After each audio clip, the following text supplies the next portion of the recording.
जी तो अस्सलाम वालेकुम स्टूडेंट्स। आई होप सो आप सब खैरियत से होंगे और एडवांस अकाउंटिंग की क्लास 5 में आप सबको वेलकम। और मुझे उम्मीद है कि जो केस 1 के 3 सवालात यानी कि 3 registrations of chapter number 13 departmental accounts मैंने आपको करवाई, आपने वो कर ली होंगी। यानी कि यहाँ पर जी आपके पास है केस 1 एलोकेशन ऑफ एक्सपेंसेस 13.1 से लेकर 13.3 तक। ये जी हैं आपकी केस 1 की इलस्ट्रेशंस जिनको हमने अटेम्प्ट कर लिया।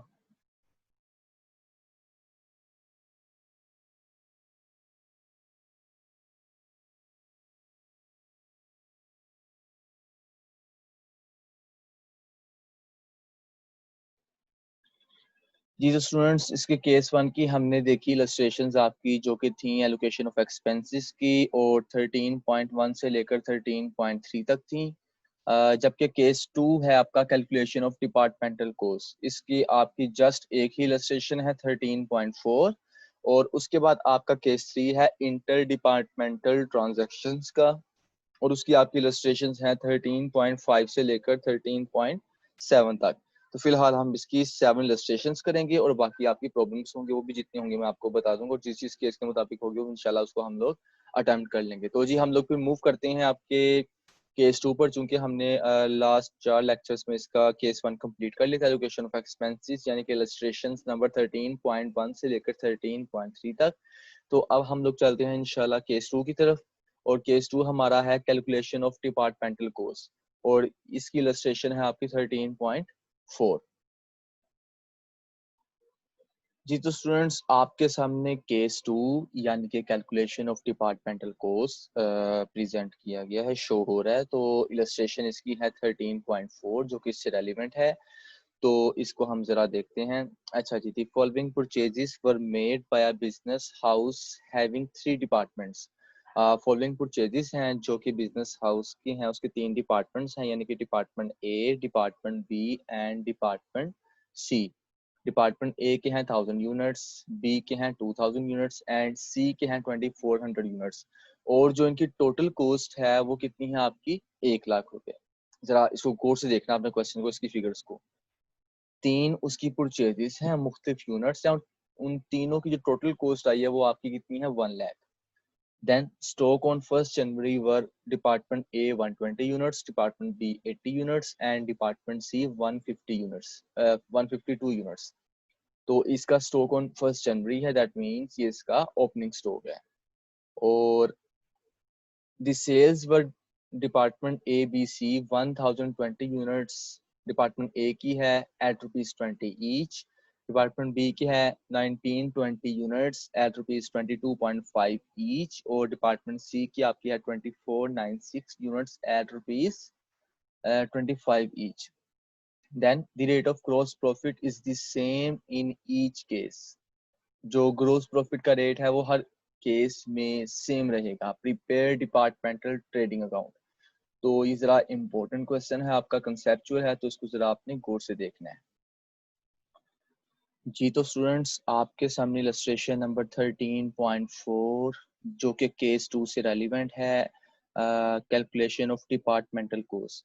तो उसका departmental trading and profit and loss account show हो रहा है। और सबसे पहले जी आपके ऊपर debit side, credit side, opening stock और वो वगैरह आपने सारी चीजें लिखनी है, लेकिन ये आपकी आफ्टर कैलकुलेशन ही आएगी। बेशक ही छोटा सा एक departmental trading profit and loss account बना है, लेकिन इसकी सारी डिपेंडेंस है ऑन वर्किंग। तो हम जरा वर्किंग की तरफ पहले बढ़ते हैं, फिर हम लोग इसके फॉर्मूला की तरफ आएंगे। तो जी वर्किंग में अगर हम लोग देखते हैं तो सेल्स को उसने सबसे पहले लिया है। अब जरा गौर से आपने देखना है। assume all units purchased have been sold away। उसने बात की है, आप ये फर्ज करें, आप ये एज्यूम करें कि जितने भी आपने यूनिट्स परचेज किए थे उन सबको हमने सेल आउट कर दिया। दैट मीन्स जो आपको परचेजेस दी गई थी स्टार्ट पर डिपार्टमेंट ए बी सी की 1000 2000 2400 यूनिट्स जो आपको दिए गए थे वो यूनिट्स आपने ले लिए। और सेल प्राइस आपने लास्ट पर जो आपको सेल्स दी गई थी 20 ईच, 22.5 ईच एंड 25 ईच, वो आपने ले ली, यानी कि परचेजेस आपने ली ऊपर से यूनिट्स उसके, और प्राइस आपने ली पर यूनिट सेल्स की। क्योंकि हमने ये बात की है ना कि आप अज्यूम करें, आप फर्ज करें कि जितने आपने यूनिट्स परचेज किए हैं उन सब को आप बेच चुके हैं। तो जी 1000 यूनिट्स जो कि आपके परचेजेस थे, उसको आपने मल्टीप्लाई किया जो कि आपकी सेल प्राइस थी ₹20 ईच। इस तरह से आपने बी और सी डिपार्टमेंट के साथ किया, तो आपके आगे 20,000, 45,000 और 60,000। और टोटल सेल्स जो आपकी आई हैं वो आई हैं जी आपकी 1,25,000। देखें जी, सेल्स का मतलब क्या होता है, आपकी इनकम, यानी कि आपको इनकम हो रही है 1,25,000 की, जबकि आपकी जो कॉस्ट ऑफ परचेजेस थी, सबसे ऊपर आपको दिया गया था ना, डिपार्टमेंट ए बी सी की जो टोटल कॉस्ट है आपको जी ₹1,00,000 दी गई है। आपने टोटल सेल्स में से उस कॉस्ट ऑफ परचेजेस को, टोटल कॉस्ट को आपने लेस किया, तो आपके पास ग्रोस प्रॉफिट कितना आ गया, 25,000। 25,000 रुपये आपका आया है ग्रोस प्रॉफिट। आपने क्योंकि ग्रोस प्रॉफिट को एज अ परसेंटेज में कन्वर्ट करना है, तो आप जितना आपको ग्रोस प्रॉफिट आया है उसको डिवाइड करोगे जितनी आपकी टोटल कॉस्ट थी, सॉरी टोटल आपकी सेल्स थी। ग्रोस प्रॉफिट आपको आया जी 25,000 और टोटल सेल्स थी आपकी 1,25,000। डिवाइड किया आपने और मल्टीप्लाई कर दिया आपने 100 से, तो ये आपका आ गया 20%। और छोटा सा नोट लिखा जी, सेल्स को हमने उसी अमाउंट पर लेना है जो क्वेश्चन में दिया जाएगा। जी बिल्कुल ऐसे ही है, सेल्स को आपने हमेशा उसी अमाउंट पर लेना है जो आपको क्वेश्चन में गिवन होगी। तो खैर ये आपने रेट ऑफ ग्रोस प्रॉफिट निकाल लिया, और आपको क्वेश्चन के लास्ट पर एक बात की गई थी कि the rate of gross profit is the same in each case. तो खैर 20% आपके पास रेट आ गया है, तो आपने ये जो सारी वर्किंग की है ऊपर, ये आपने इसीलिए की है ग्रोस प्रॉफिट निकालने के लिए। हम इसकी नेक्स्ट वर्किंग देखते हैं। जी तो स्टूडेंट्स, आपके सामने सेकंड वर्किंग पेज शो हो रहा है। As the gross profit, G dot P का मतलब gross profit, as the gross profit is same for each department, so we can find cost price of each department separately. चूंकि आप उसने बात किया कि जो ग्रोस प्रॉफिट है वो आपका सेम है हर डिपार्टमेंट में, तो हम फिर हर डिपार्टमेंट की जो कॉस्ट प्राइस है वो हम सेपरेटली फाइंड कर सकते हैं। तो देखें जी, डिपार्टमेंट ए की है, डिपार्टमेंट बी की है और डिपार्टमेंट सी की है। सेलिंग प्राइस चूंकि आपको पर यूनिट दी गई थी 20, 22.5 और 25 ईच थी, तो आपने 20% ही लेना है सेलिंग प्राइस का। तो 20 का आपने 20% लिया, 4 आ गया। फिर आपने 22.5 का 20% लिया डिपार्टमेंट बी में, तो 4.5 आ गया प्रॉफिट। और 25 जो डिपार्टमेंट सी की सेलिंग प्राइस है उसको आपने मल्टीप्लाई किया 20% से, तो आपका आ गया प्रॉफिट ₹5। और चूंकि आपने निकालनी है कॉस्ट प्राइस, तो सिंपल सी बात है, जो आपने सेल की, सेल में से आप, क्योंकि आपकी सेल में दो चीजें शामिल होती हैं, एक आपकी कॉस्ट प्राइस और एक आपका प्रॉफिट। तो अगर आप प्रॉफिट को और कॉस्ट प्राइस को प्लस करते हो तो आपकी सेलिंग प्राइस निकलती है, और अगर आप सेलिंग प्राइस में से प्रॉफिट को लेस कर देते हो तो आपकी कॉस्ट प्राइस निकल रही है, और अगर आप सेलिंग प्राइस में से कॉस्ट प्राइस को लेस करते हो तो आपका प्रॉफिट निकला है। तो ये तीनों आपस में रेलिवेंट है, जिस मर्जी कर लो, बहरहाल आपने निकालनी है कॉस्ट प्राइस।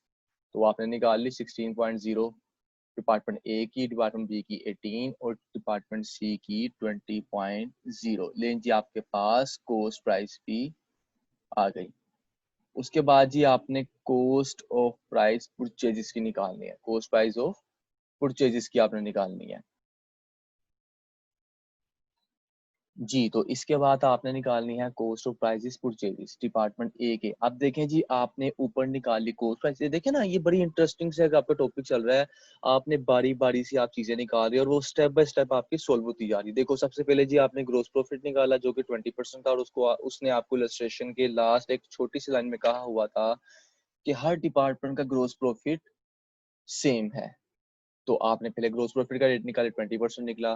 फिर उसकी मदद से जी आपने सेलिंग प्राइस को मल्टीप्लाई किया और आपकी जी ऊपर आ गई प्रॉफिट आ गया, और प्रॉफिट को आपने सेलिंग प्राइस में से लेस किया तो आपकी कॉस्ट प्राइस आ गई। अब चूंकि आपने कॉस्ट प्राइस निकालनी है परचेजेस की, तो आप देखते हो डिपार्टमेंट ए के कितने यूनिट्स थे जो आपने परचेज किए थे, वो 1000 थे। और कितने पे आपने आपने इसको 16 से मल्टीप्लाई किया तो 16,000 आ गया। ऐसे आपने डिपार्टमेंट बी और डिपार्टमेंट सी को किया, क्योंकि आपने इसकी कॉस्ट प्राइस ऊपर ही फाइंड कर ली है 16, 18 और 20 की। तो जो वाले यूनिट्स परचेज किए थे आप इनको उनसे मल्टीप्लाई करोगे तो आपके पास 36,000 और 48,000 गिवन हो गया। तो ये टोटल इनको मिलाकर आपकी जो प्राइस बनी वो कितनी बन के आपकी कॉस्ट ऑफ परचेजेस 1 लाख। देखिए ये बात आपकी पूरी हो गई।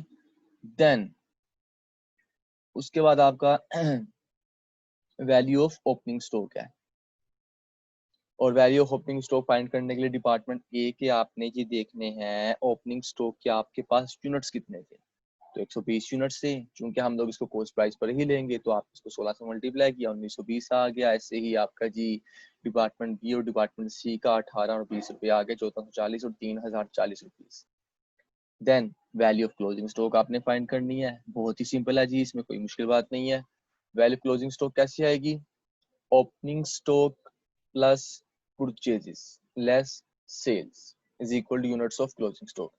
जितने आपके यूनिट्स थे ओपनिंग स्टॉक के, यानी जितना आपका साल के शुरू में माल पड़ा हुआ था, उसमें आपने ऐड की जितने आपकी पूरे साल की परचेजेस थी, खरीदारी आपने की थी, उन यूनिट्स को आपने ऐड किया, और जो आपके पास अमाउंट आई उसमें से आपने लेस कर दी जितने आपने सेल्स कर दी, यानी जितने आपके पास पड़े हुए थे, जितने आपके पास आए उनको ऐड किया, और जितने आपसे गए उनको आपने लेस किया, तो बराबर आ गए यूनिट्स ऑफ क्लोजिंग स्टॉक। ऐसे डिपार्टमेंट ए के जी आपके पास ओपनिंग स्टॉक था 120 यूनिट्स, प्लस परचेजेस थी आपकी 1000 यूनिट्स की, और ये आपके हो गए जी 1120, और इसमें से आपने लेस किया 1020 की जो आपकी सेल्स के यूनिट्स थे, तो ये आपके आगे 100 रुपीज एट रुपीज 16। नहीं जी, आपको आपने इसको भी किस पर लेना है, कॉस्ट प्राइस पर।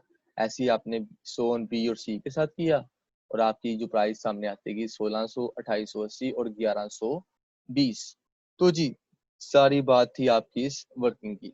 इस वर्किंग के करने के बाद हम लोग वापस चलते हैं अपने सॉल्यूशन पर।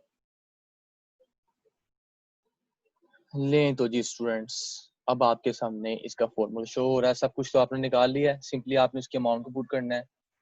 सबसे पहले जी आपकी ओपनिंग स्टॉक की है 19, 1920, 1440 और 3040 ए बी सी का। परचेजेस आपकी हैं 16,000, 36,000 और 48,000। सेल्स आपकी हैं 20,400, 43,200 और 62,400। देन आपकी जी आपका क्लोजिंग स्टॉक है 1600, 2880 और 1120। और उसके बाद जी आपके पास आते हैं इसके ग्रोस प्रॉफिट कैरिड ऑन। आपने निकाल लिया, आपने सबसे पहले तमाम क्रेडिट साइड्स को ऐड किया, डिपार्टमेंट ए, डिपार्टमेंट बी और डिपार्टमेंट सी को, क्योंकि आपकी ये ग्रेटर देन है तो इसको आपने लेस कर दिया डेबिट साइड में से। तो आपके पास आ गया gross profit carry down 4080 department A का, 8640 डिपार्टमेंट बी का और 12480 डिपार्टमेंट सी का।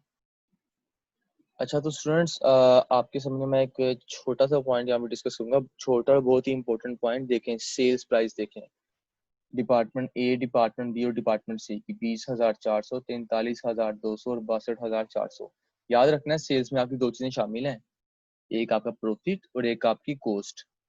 तो हमने इसको जी, अब हमने जो कॉस्ट प्राइस निकाली है इसको हमने इस पर नहीं मल्टीप्लाई करना, इसको हमने असल जो सेल प्राइस थी आपकी पर यूनिट सेल प्राइस जो आपको लास्ट पर दी गई थी डिपार्टमेंट ए की है 1020 यूनिट्स डिपार्टमेंट ए के हैं, और 20 रुपीज ईच है, तो आपने इसको उससे मल्टीप्लाई किया। डिपार्टमेंट बी के 1920 यूनिट्स हैं और 22.5 ईच प्राइस है यूनिट की। डिपार्टमेंट सी की आपकी 2496 यूनिट्स हैं और तकरीबन 25 ईच आपकी प्राइस थी डिपार्टमेंट सी के एक यूनिट की।